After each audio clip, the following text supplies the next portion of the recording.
let's talk about the difference between hyperthyroidism and hypothyroidism. So think of it this, when you have hyperthyroidism, you have elevations in thyroid hormones. So you have too much thyroid hormone. And then when you have hypothyroidism, you have low thyroid hormone. And sometimes it's subclinically low, meaning it might be within the lab range. When you have hypothyroidism, then it also obviously could be below the range. But when you have too much thyroid hormone, it typically speeds things up. So that's why in my case, I had the elevated resting heart rate. There's heart palpitations, there's tremors. Welcome to Salad with a Side of Fries. I'm your host, Jenn Trepeck, talking wellness and weight loss for real life. We're here to clear up the myths, misinformation, bad science, and marketing to teach you how to eat and how to cheat. Are you ready? I'm having salad with a side of fries. Hey friend, welcome back to Salad with a Side of Fries. I'm Jenn Trepeck, your host and health coach, here with you every week for Wellness Without the Weirdness. And it's funny to me because we are just shy of 7 years into this show. No small feat on its own. Over 700 episodes. And yet this is our first episode focused specifically on hyperthyroid. So to teach us all, I have a wonderful expert guest joining us. He brings over 15 years of chiropractic care, functional medicine, and nutrition expertise. After achieving remission from Graves' hyperthyroidism in 2009, he's dedicated his career to empowering others to address thyroid and autoimmune conditions naturally. As the published author of Natural Treatment Solutions for Hyperthyroidism and Graves' disease, Hashimoto's triggers, and the Hyperthyroid Healing Diet, he shares actionable insights and evidence-based strategies. His podcast, Save My Thyroid, educates listeners on effective, holistic approaches to thyroid health. With advanced credentials, including a master's degree in human nutrition and functional medicine, certifications as a clinical nutritionist and certified nutrition specialist, and training in herbal therapy, he continually expands his knowledge through conferences and specialized courses. Now he's sharing his expertise with all of us on Salad with a Side of Fries. Please give a warm welcome to Dr. Eric Osansky. Thank you so much, Jen. Excited to have this conversation. Yes, likewise. And welcome officially to Salad with a Side of Fries. And I think we should fill everybody in. We had a conversation on your podcast. So when you finish listening today, pop over to Dr. Eric's podcast, Save My Thyroid. It was the episode that aired May 5th of 2026. And we talked all about uncomplicating wellness, the book, and so much more. So yeah. Dr. Eric, I want to start with a little bit more of your story as our jumping off point. Quickly, though, before we do that, we have to tell our members what they're getting this week. So friends, join us in the Happy Healthy Hub. Being a member of the Hub is the next best thing to working with me as your health coach and a step up from what you're getting from the podcast. So you get a recipe every week delivered to your inbox, curated articles and additional discounts from me and our partners. You get interview episodes like this one in full video, including some behind the scenes content, access to the community board where we can interact, ask and answer questions, and so much more. All of this, by the way, is yours for just $12 a month. If you prepay a year, you get it for $120. So that's 2 months free. And your recipe this week is for easy fruit compote. So it's berry season, which means buy the berries. And then this is a great recipe to use when you have all those berries that are about to go bad, because we're human and that happens. So then you can, enjoy that compote by the spoonful, put it on top of some nice cream or even on your Greek yogurt or chia pudding. It's simple to make and great to just have in the fridge. So to get this recipe, plus this episode in full video, access to our community chat where you can ask me anything, go to asaladwithasideoffries.com/membership. From there, you click subscribe now. Follow the prompts to enter your payment info, create your login to access the hub and all of your benefits. Remember, you're going to asaladwithasideoffries.com/membership. This supports your health and this show so we can continue to do this together every week. Okay, Dr. Eric, so we heard in your bio that you are in remission from hyperthyroid Graves' disease. Will you share a little bit more in terms of what you first noticed, like your first symptoms, and what healing approaches you tried that didn't bring you into remission versus what ultimately did?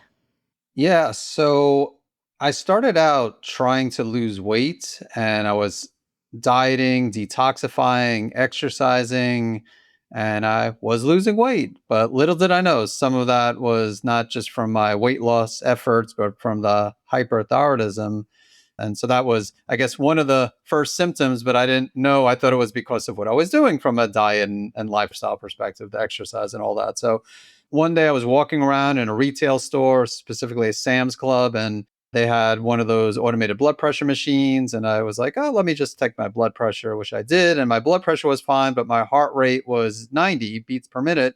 And I'm like, yeah, that's a little bit high. Maybe it's just because I'm walking around. And so the next few days, I checked it a few times. Well, the reason I checked it a few times because when I checked it at home for the first time, it was elevated still, and it was anywhere between like 90 and 110 beats per minute over the next few days. And I'm like, okay, that's not good. So at that time, I did not really have much experience with hyperthyroidism and Graves' disease. And the internet then wasn't like it was now, and chat GPT and all that. So I wasn't sure, honestly, what was going on. And so I went to a doctor and I got some testing, including the thyroid TSH, free T4, so very basic testing, but enough to diagnosed me with hyperthyroidism, and eventually saw an endocrinologist and was diagnosed with Graves' disease. And again, up until that point, really, I was the only person I knew with Graves' disease.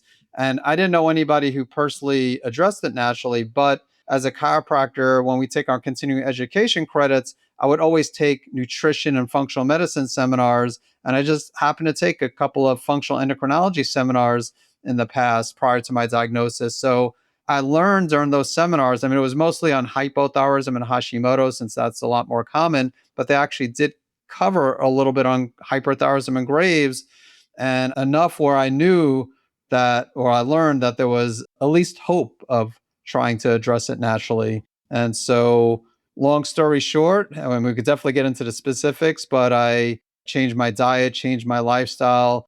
I mean, one of the questions you asked is whether I did something that didn't work. And I mean, at least initially, no, because I didn't take the medication. That was my decision. It's not the decision for everyone, but I chose not to take the meds and I took some herbs to manage the symptoms naturally.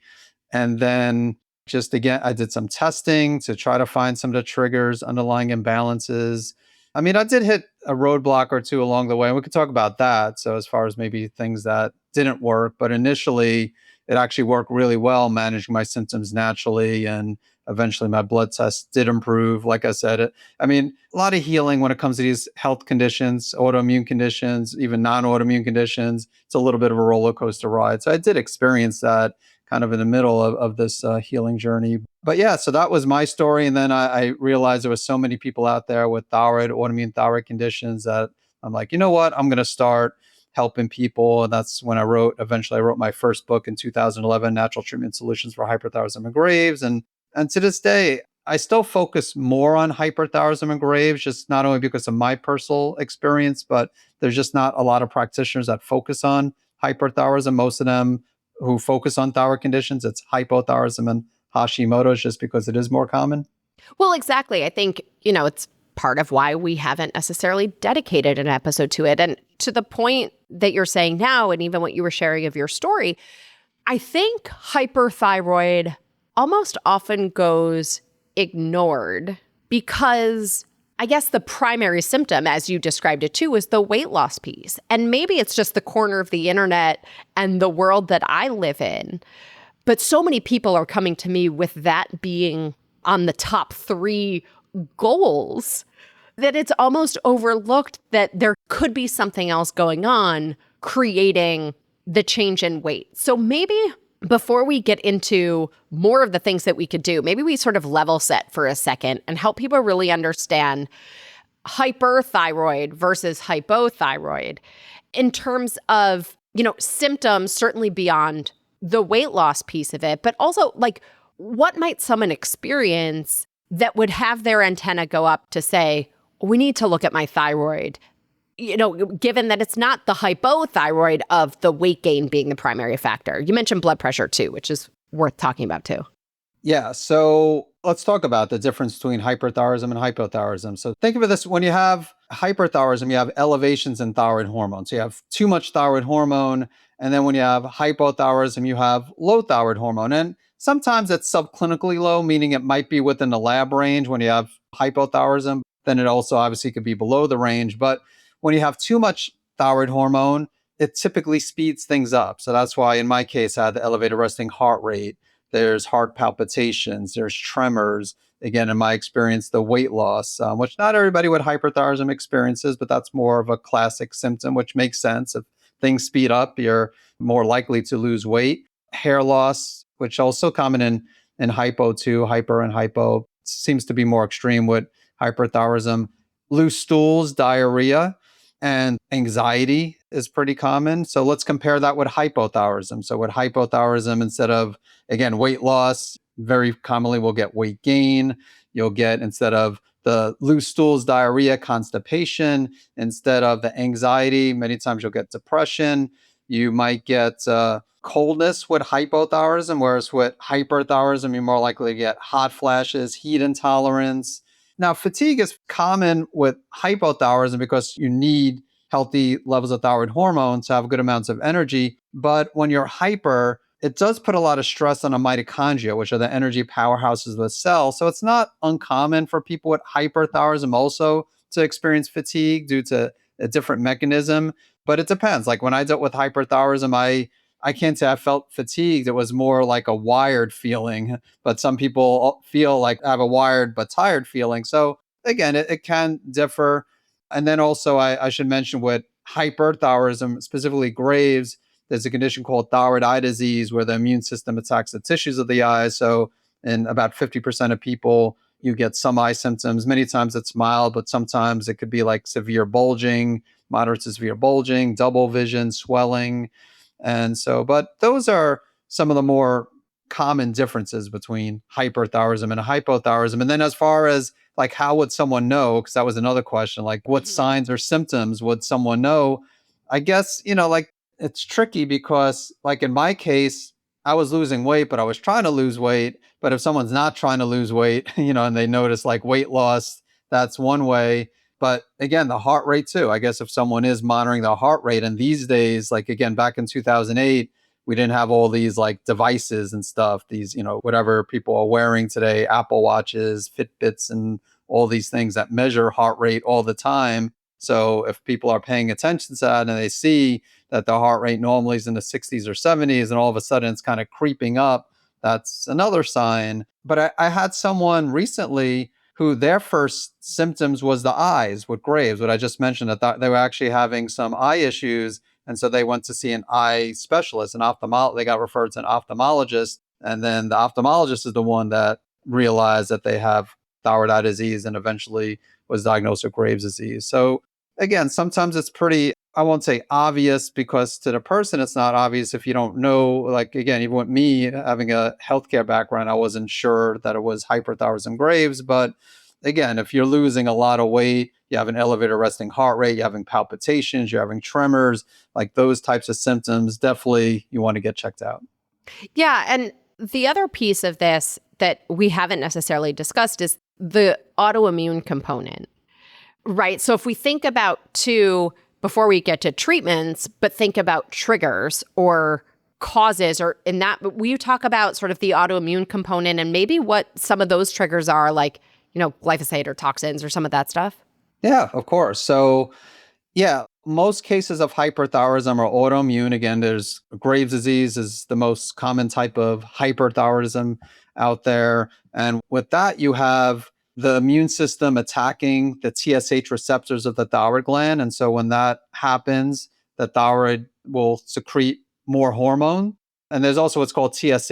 I didn't mention TSH, thyroid stimulating hormone, which is a pituitary hormone. So when you have too much thyroid hormone, you'll have low TSH. And that sometimes that's another sign too. Like as part of a physical, not all doctors look at thyroid, but sometimes they'll run a TSH and they might see a depressed TSH.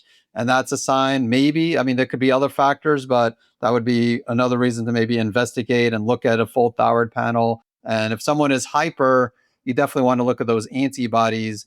And the antibodies specific to Graves are what's called thyroid stimulating immunoglobulins, or TSI, which is a type of TSH receptor antibody. And again, you can look at actually both TSI and TSH receptor antibody, or TRAB. You can look at those at most labs. And then as far as triggers, so there's what's called the triad of autoimmunity, also known as three-legged stool of autoimmunity. And according to that triad, there's three components necessary for the autoimmunity to develop.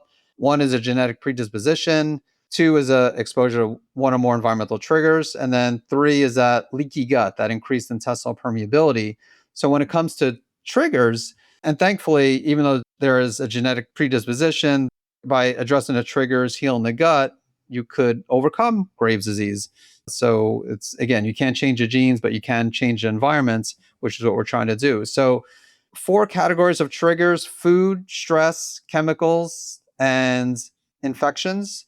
So when we talk about foods, I mean, we're looking at common allergens that sometimes could be problematic, like gluten, for example. Doesn't mean it's a problem with everybody.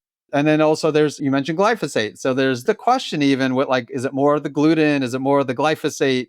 So glyphosate definitely disrupts the gut microbiome. So again, there is that debate too. Is it because there are some stories of people who go to other countries and they might be fine eating wheat, whether it's pasta, pizza, other forms. And then as soon as they get to the United States, there's an issue. So again, in some people, it might be more of the toxins and specifically the glyphosate. So I'm glad you brought that up. Stress, I mean, we're all going to deal with stress. So it's not like we could escape it, but not everybody does a good job of handling stress. And one thing I didn't mention during when I was dieting, detoxifying, exercising is I was overtraining. So it wasn't just emotional stressors in my situation, but I was exercising too intensely. And I was going to a gym. I was doing it at the gym. It wasn't like I was running marathons or triathlons. It was just at the gym. I was doing high intensity exercise, not high intensity interval training, but high intensity without the intervals. So just really at the end of my routine, I would be wiped out, wasn't listening to my body. And then there's the emotional stressors too, including past traumas could be a factor, dysregulate, not only affect the adrenals, but dysregulate the nervous system. I mean, so that could be a factor, or at least a contributing factor in the development of autoimmune conditions like Graves'.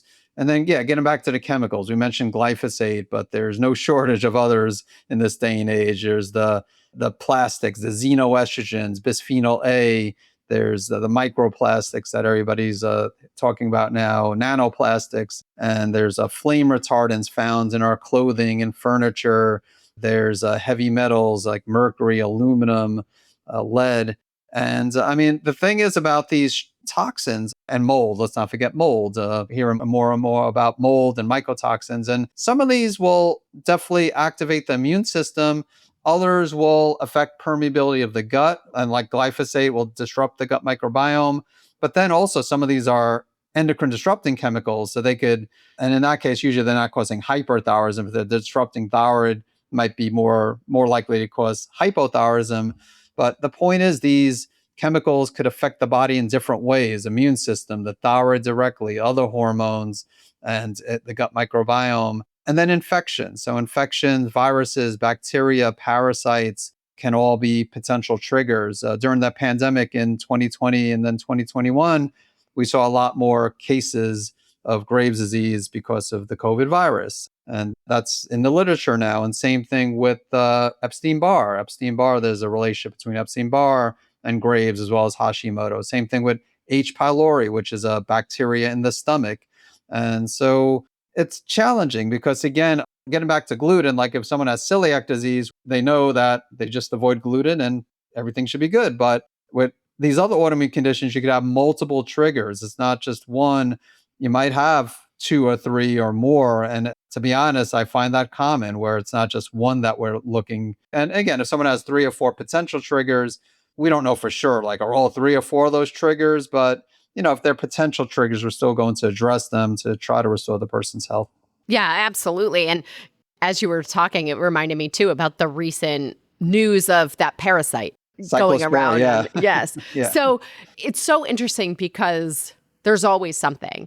And it's helpful to understand the categories of the triggers, because that then also informs how we approach addressing the hyperthyroid. So I want to come to that, the typical treatments, and then also some of your recommendations for how we can address hyperthyroidism naturally as well. So we're going to come to all of that after we highlight our sponsor for this episode, BetterHelp. So essentially, what Dr. Osansky is really talking about today is us having a breakthrough moment when you realize that what you were told maybe about treatment options or what was causing the symptoms that you're having isn't or wasn't the whole story, that there's another way forward when it comes to your thyroid health. And that kind of shift, when you suddenly see what's possible, it can change everything. For me, in my life and my experience, therapy is really what created a lot of those breakthroughs. It was often about the way I saw myself or the way I saw experiences in my life. And I know I could not have done that on my own. Just like we talk about all the time, working with someone to personalize your health plan, BetterHelp gives you that tool to support your mental health plan. So BetterHelp makes it easier to start therapy. You take a quick quiz, get matched with a licensed therapist, and then communicate by phone, video, or text, however works for you. And then if the therapist isn't the best fit, you can switch at no extra cost. Over 6 million people have gotten help through BetterHelp. They have a 4.8 out of 5 rating on the App Store. All of this means you're in great hands. So go to betterhelp.com/sideofries to get 10% off your first month. That's betterhelp.com/sideofries. And then we'll put the link in the episode notes for you too. Okay, Dr. Eric, I suppose let's start with, I think, typical treatment options that I've heard about. They tend to take this idea of like, just suppress the thyroid. So maybe it's medications or radiation or iodine. So will you speak to those and why they may not be what we want to jump to and certainly not what you wanted to do? Sure. So yeah, when you go to an endocrinologist, there are usually 3 treatment options that they'll give for hyperthyroidism. One is antithyroid medication. Usually in the United States, it's methimazole. There is another one, propylthiouracil or PTU, which they'll sometimes give if someone can't tolerate methimazole, or if you're pregnant, you're not supposed to take methimazole, but you could take PTU at least in the first trimester.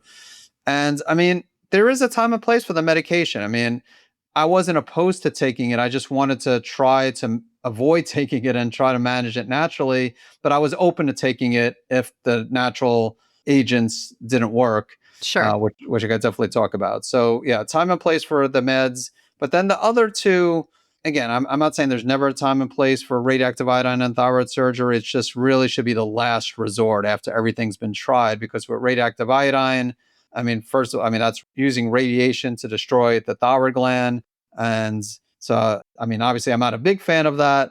And I mean, you're pretty much, I mean, the thyroid gland, of course, all our glands, our organs are important, but the reason why they're likely to recommend that over surgery, which surgery is just a complete thyroidectomy, removing the thyroid gland, is it seems like it's easier with radioactive iodine. You just swallow a pill and then, the radioactive iodine like goes to the thyroid gland and it kills the cells, and then the person becomes hypo, and then they just take a pill, which is typically levothyroxine, and they make it sound pretty easy. But I mean, the thing is also, like when you get radioactive iodine, you're quarantined.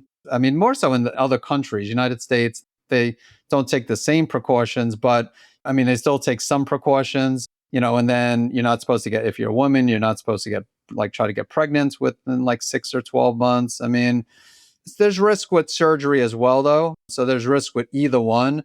With radioactive iodine, again, just the radiation, and sometimes one treatment's not enough, so you might need to get a second treatment with the radioactive iodine. But then there are just people who get it and they just don't feel the same, and once you get the treatment, you can't undo it. And the same with surgery. Obviously, if you get a complete thyroidectomy, and if they accidentally damage your parathyroid glands or something like that, so again, if you need it, you just want to make sure you find a surgeon that has done a lot of thyroidectomies.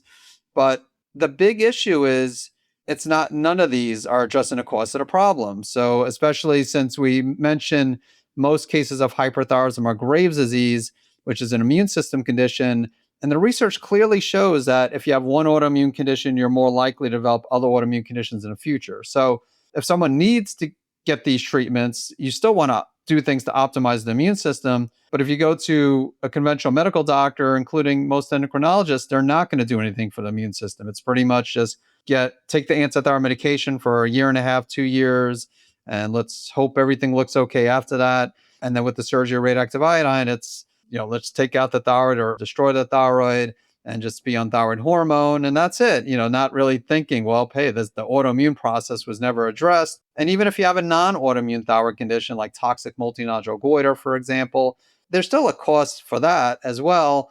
And there are other options too, even like for nodules.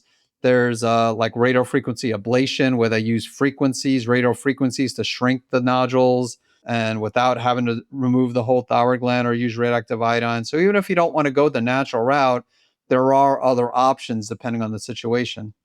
It's so interesting because I guess, coming at it from more the functional approach of saying, okay, let's address what created the situation versus essentially what all of the, I suppose, typical Western interventions are doing is causing sort of underactive thyroid versus getting back to a regulated thyroid.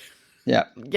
So I guess let's speak to that. If the objective is then you have 4 categories of triggers, address the autoimmune piece, where do we start between, the nutrition, the stress, the sleep, all these pieces? Where do you recommend we start? Well, the first thing is to be safe. So even before doing all that, you want to safely manage the symptoms. And if you have to take the medication, you have to take the medication. I took an herb called bugleweed, which is a herb with antithyroid properties, and it doesn't work with everybody. Again, if it didn't work with me, I would have taken the meds, but about 70% of the time it works, which I think is pretty good. And so if you could take that, and again, if someone's listening to this and you take antithyroid medication, definitely not recommended to stop it and to switch to bugleweed, work with someone. But yeah, definitely don't stop taking your medication. But if you're not taking anything, you definitely want to do something to lower the thyroid hormones, because, we mentioned some of the symptoms early on, but I didn't get specifically into the risks as far as it could cause arrhythmias, it could cause atrial fibrillation, it could negatively affect bone density if you have unmanaged hyperthyroidism for a long time. So you don't want to play games with that. So there's bugleweed, there's L-carnitine, which is not typically used for hyperthyroidism, but there are a number of different studies showing that L-carnitine can help to block the entry of thyroid hormone into the cell, and that could be an option. Motherwort is another herb I took, which is kind of like a natural beta blocker. Obviously not exactly the same. Beta blockers are definitely more powerful, but also come with more side effects. So again, not telling you to stop your beta blocker, but it's an option if you're not taking anything. Yeah, so you want to be safe. And then, yeah, definitely you want to, I'd say the next thing is to dive into the foundations, eat a whole healthy food diet. And again, just realize it's not a life sentence. I mean, you're definitely going to be able to indulge and have your side of fries and all that. But you definitely don't want to have your side of fries every single day while you're restoring your health. Now, in the future, I can't say I still eat my side of fries every single day. And I don't think Jen does either, but Exactly. Yeah, I mean, but the point is, overall, you want to eat a healthy anti-inflammatory diet and stress management. I mentioned that Wait, earlier. really quick before we Yes. move on from nutrition. What about goitrogens? And this thing, a lot of people will say, well, don't eat broccoli. Yeah, that's a great question. So I've written about this. I have podcast episodes about this. And so I have a story where many years ago, again, I was wondering about the goitrogens, and women who have hyperthyroidism or are pregnant and who are working with me, they usually don't want to take the medication. I mean, a lot of women, even not working with me, understandably don't want to take medication while pregnant. And the antithyroid medication side effects are pretty common. And unfortunately, bugleweed, L-carnitine, they're not especially bugleweed, during pregnancy, there's no studies on that. So I can't tell women that you could safely take bugleweed.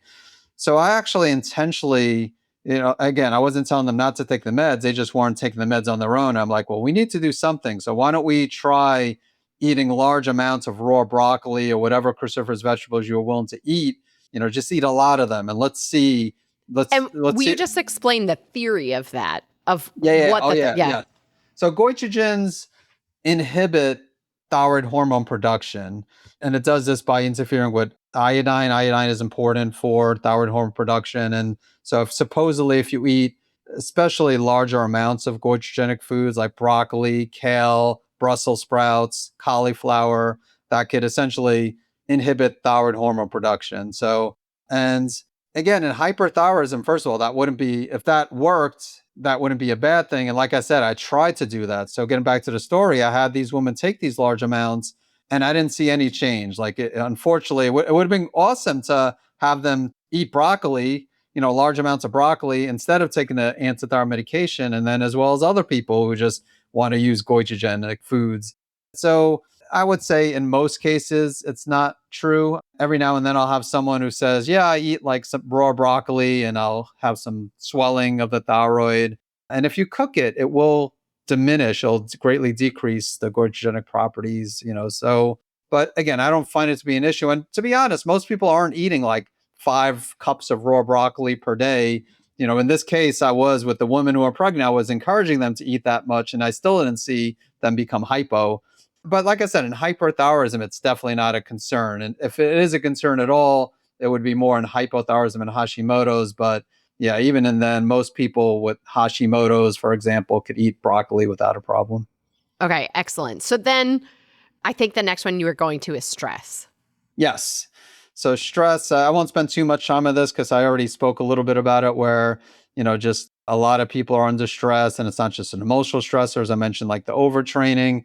So I would just say, get it. If you're not already in the routine of blocking out time for stress management, get in the routine and start slow. It's just like exercise. If you have an exercise and you're going to say, I'm going to go to the gym for an hour workout, some people will do that, but some people will be like, I just don't want to work out an hour 3 days a week. But if you start with 5 minutes per day, because you really do want to block out time every single day. And if you don't have 5 minutes per day, then you really do need to block out 5 minutes per day. So Absolutely. On that yeah, front, too, for everybody, we have tons of episodes on stress and stress there we management and go. different Yep. tools. The mess of stress is one of the first ones that we did on it, but there's a bunch of options there.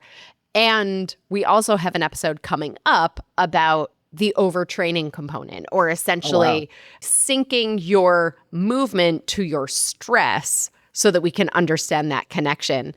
And then on a blood marker front, secretory IgA might be something to look at as well here. Yes?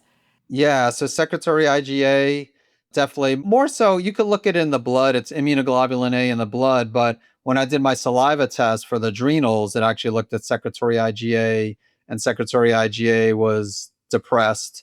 And it took some time before that did normalize. So secretory IgA could be an indicator of stress, but then also it lines the mucosal surfaces of the body, including the gastrointestinal tract. So when someone has a leaky gut, we also see secretory IgA levels commonly low. Okay, great. So then what's the pillar that you would recommend? So we have nutrition and stress. Do you next go to sleep or one of the other triggers? Where do we go next? Sleep, definitely. Stress and sleep go together. And so if you're stressed out, you probably won't be getting a lot of sleep. And same thing, if you're sleep deprived, it's going to definitely have consequences on your adrenals and you're going to be stressed out because you're not getting enough sleep. So, yeah, definitely, I would say the diet, the stress management, and working on getting more sleep. But at least, I mean, everybody's different. I think 7.5 hours minimum. But if you're healing, you might definitely need more than that. And that's not just time spent in bed, but actually time asleep. And I mean, after that, I mean, obviously there's movement, but you also want to be careful with hyperthyroidism because it's not just overtraining, which definitely, yeah, look forward to listen to that episode in the future. But also, I mean, just because a lot of people have an elevated resting heart rate, which hopefully is being managed through whatever the herbs, the medication, but you still want to be conservative when it comes to working out while healing. And again, that's not easy for me because I like to exercise, I like to be active. So you don't want to be a couch potato, but yeah, you definitely don't want to be running marathons or going crazy even at the gym. And then, yeah, beyond that, I would say looking for triggers and the testing that I recommend. It does depend on the person. Like I do like to look at adrenal testing because most people have compromised adrenals. But again, we see different patterns. And sometimes, honestly, like we could assume, oh yeah, well, most people have it. Why do we need to test for it? In my case, a few reasons. One, I needed to see it to realize how bad it was. But then also, it was good because I was able to retest and then see how much of an improvement, because my cortisol levels were in the tank. My DHEA, which is another adrenal hormone, was in the tank. The secretory IgA was depressed. And then I was able to retest those. And when I did the first retest, my cortisol and DHEA looked a lot better, but my secretory IgA did not. So if I just assumed that everything looked better, maybe I wouldn't have gone into remission. But eventually I realized, okay, I still have work to do. And it took a few months longer before that secretory IgA increased. And so, yeah, I mean, adrenal testing, sometimes saliva testing like I did. There's also dried urine testing, like the Dutch test is one of those examples that looks at the circadian rhythm of cortisol as well, like saliva does, but then looks at your hormones and how you're metabolizing hormones like estrogen, for example. And there's a time and place for stool testing, like doing a comprehensive stool test to look at things like I mentioned, H. pylori and parasites, and looks at other markers that could sometimes be relevant. There's what's called organic acids testing that looks at yeast and how you're detoxifying, and mitochondrial markers and some of the nutrients. Again, a really, really good test. Again, there's a lot of tests, and that's where the health history comes in. So when working with someone, just trying to determine what tests does someone need, because it could get expensive. If we try to do all of the tests, it's unreasonable to do everything, but just based on the person's symptoms and what they fill out in the health history, then that gives us the guidance to know what testing to do. And then that's where we find the triggers and underlying imbalances and focus on, removing the triggers, as well as healing the gut. And that brings us to that leaky gut component, that part of the triad of autoimmunity, that increased intestinal permeability. And again, it's about finding the leaky gut triggers. Are you just chronically stressed and that's affecting that secretory IgA and that's causing that leaky gut? Do you have H. pylori, or do you have small intestinal bacterial overgrowth? Is it environmentally related as far as toxins and toxicants, which again, unfortunately, that's the case with a lot of people. I mean, everybody has a toxic burden, it's just how high it is. And so we always need to do things to try to minimize our toxic exposure.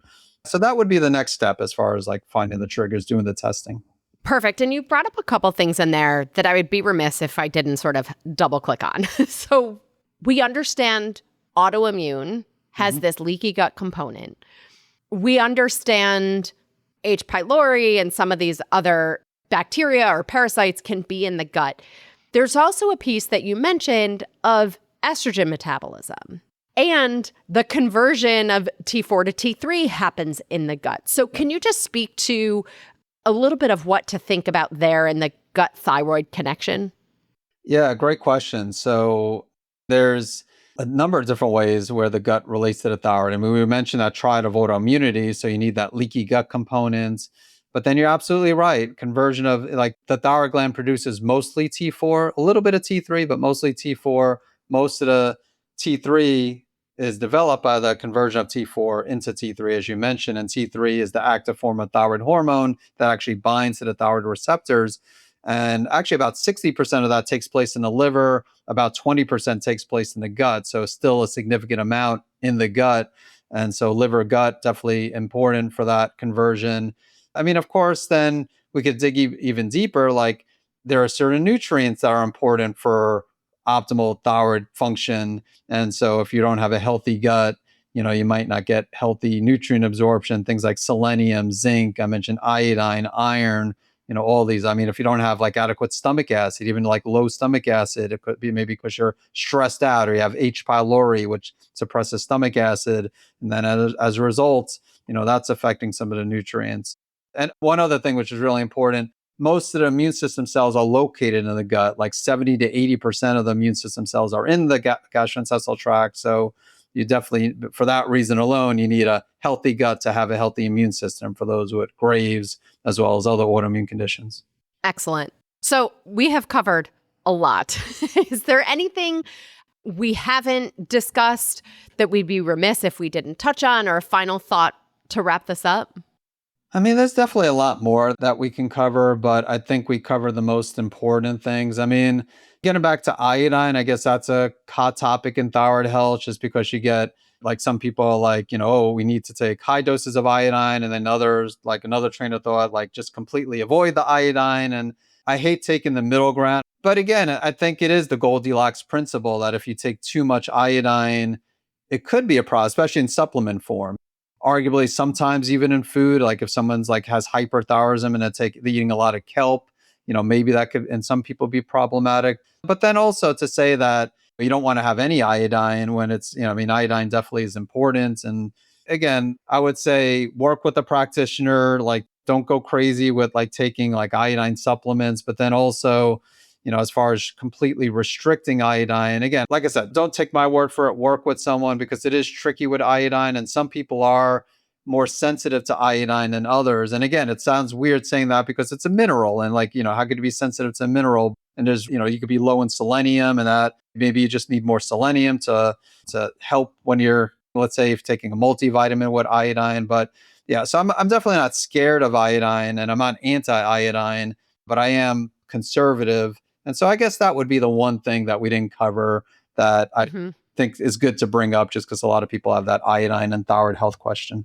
Excellent. Yes. And I think the other piece that I would say, you mentioned this, and I think it bears repeating, which is we make certain decisions when we're in a healing phase. That doesn't necessarily mean that that's the rest of our life forever. And so we might do something for a finite period of time versus saying this is it till the end of time.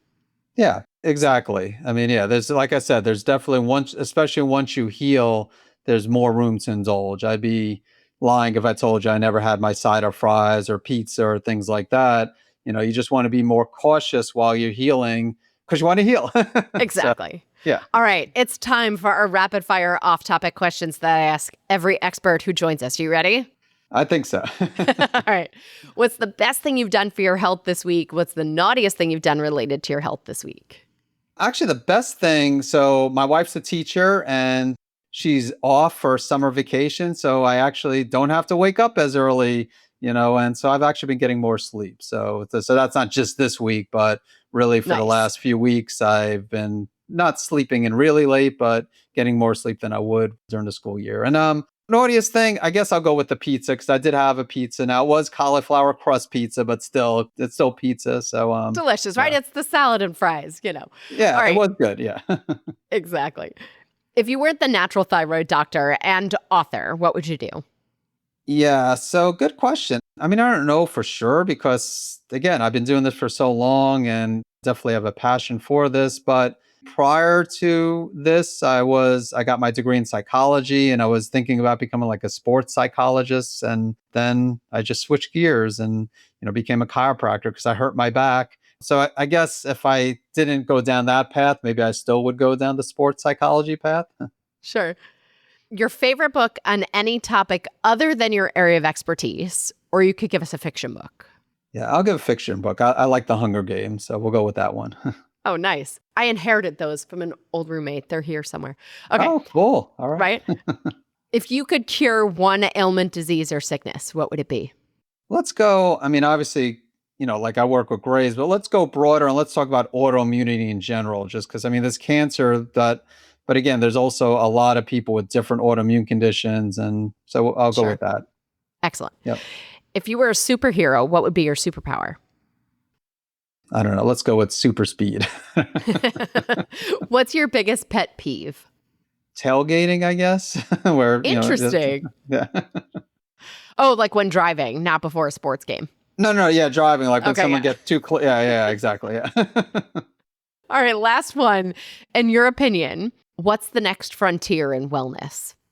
I would say continuous cortisol monitors, which again, maybe they have them already, but I know they have continuous glucose monitors, of course, which a lot of people are using. But since we spoke a lot about the stress and you emphasize all the episodes you have on stress and all that, so why not measure cortisol on a consistent basis? And then if people see that their cortisol is spiked up all day, again, maybe they'll make a better effort to block out that time for stress management. Absolutely. Love that idea. Well, thank you, Dr. Eric Osansky, for being here. Tell everybody how to connect with you, where to find your podcast, your books, all the things. Yeah, thanks, Jen. So definitely savemythyroid.com. And again, definitely listen to my interview I did with Jen. So check that out. And you could just go to savemythyroid.com, click on podcasts, or visit your favorite podcast platform. You mentioned my books already, my 3 books. You could just go on Amazon or Barnes & Noble, just type in my name and find them that way. Or again, you could go on savemythyroid.com and there's a link where you could also check out my books there. And then I do have a Healing Graves Naturally Substack newsletter that now about 6 months ago I released. And just you could go on Substack and search for my name, or you can visit. I created a shortcut, savemythyroid.com/Graves newsletter. I mean, there are other resources. I would say if you go on savemythyroid.com, you'll see like my quiz. I mean, there are a number of different resources. Those are the main, the podcast, which also have my YouTube channel. Everything that's on the podcast on YouTube, and then my books, and then the newsletter.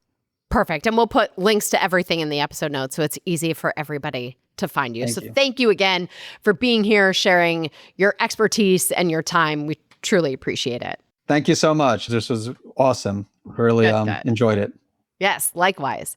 All right, friends, on Friday in this week's bite-sized bonus episode, we're talking about Kodiak waffles. So Rachel W. sent this one in and said, what do you think of this brand? The waffles, either plain or chocolate chip, are my favorite, and I really hope you like them because my entire freezer is full of Kodiak breakfast options.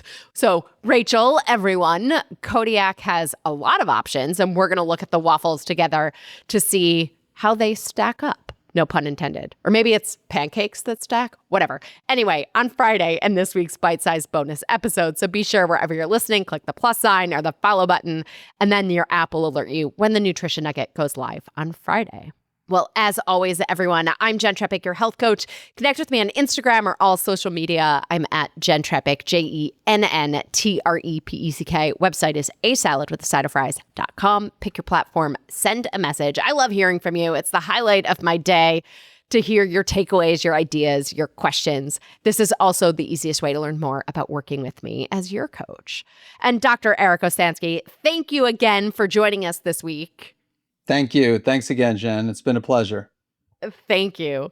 And friends, if you are not already, join us in the Happy Healthy Hub. You'll go to asaladwithasideofries.com/membership. This shows your support for this podcast, this community, and your health. On top of this week's episode in full video with behind the scenes pieces, your 24/7 Ask Me Anything on the community board. You'll also get this week's recipe for easy fruit compote. So until next week, remember, even with hyperthyroidism or Graves' disease, you have more options than you and maybe even your doctor might believe at first, because your thyroid and your gut are connected. Well, friends, that's it for today's episode of Salad with a Side of Fries. Congratulations for making yourself and your health a priority. Thanks so much for joining us. Be sure to click subscribe or follow on your favorite podcast platform. Share us with a friend, and we'll be back next week. Always remember, you deserve it, and you are worth it. Happy healthy.